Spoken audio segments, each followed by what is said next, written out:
Beach Oasis. Yan. Yan.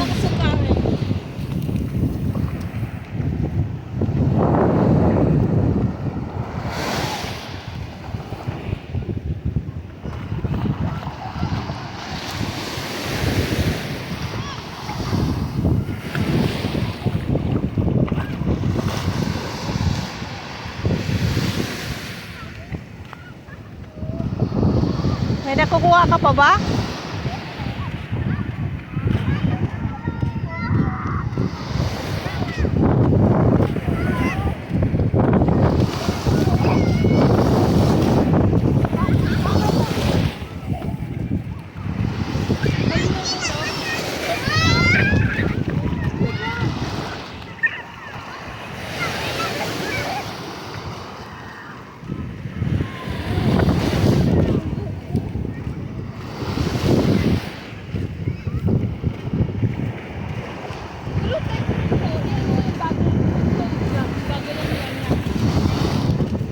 Luma na yan? Ano ba yan? Dati pa yan.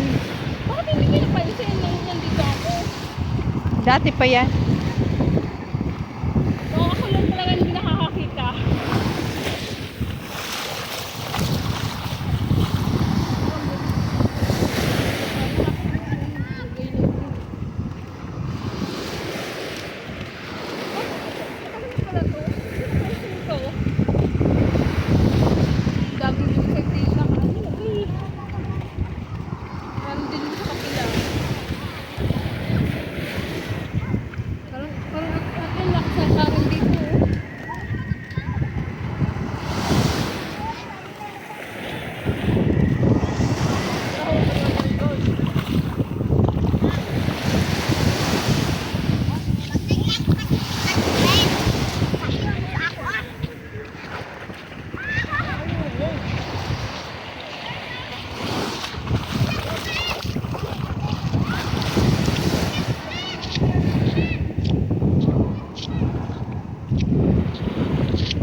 Grabe naman yan. Oh, yung punong yan. Oh, sabi daw bawal tambay.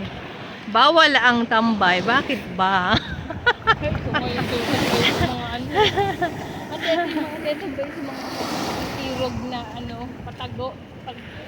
Hindi naman na rin naman nila property yan, tapat na yan. Kasi 30 meters from the seashore. Hindi, for public property na yun. Kaya nga. Habang may mga tao dyan. Ito pwede na ito yung tao. Basta wag lang magtapon ng basura. Ito, di mo maano yun te. Di mo yun maano sa kanila. Kasi matapon dito din matapon. Hindi. Dalhin nila ang basura nila. Walang ganun dito. Oh, ang sarap ng bakasyon ng aso. Oh, ayan, natutulog yung Sarap aso. din. Sarap ng buhay niya.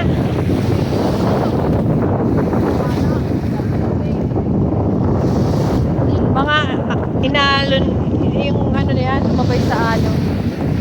Hindi pwede yung maalis. Kailangan lang. Wala nagme-maintenance, mapagod din ah. Ayun, ang lakad-lakad namin hanggang doon. Ate, mabilis. Ate ako. Ano? Pag naliligo ako, nakakakita ko ng madumi sa ilalim ng tubig. Oh, Madali lang yung lilinis at madali lang yung linisin. oh. At araw-araw mo siya gawin.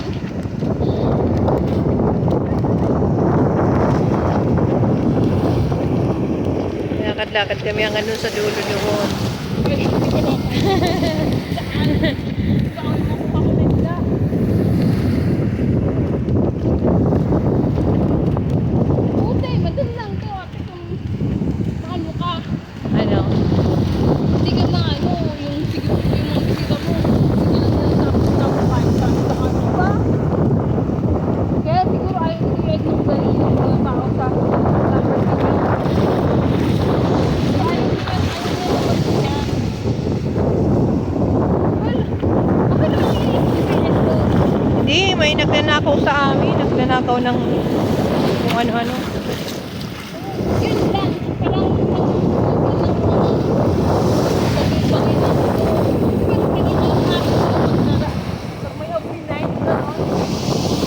Yan.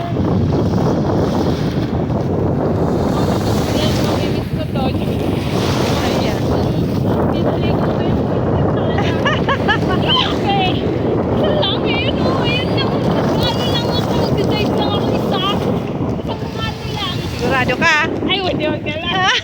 Kaya ka. Ayaw, may Pag-uwi ko, ibon. hindi ka maniligo eh. Bukas na lang. Ang dami ng muti, ang dami ng ibon.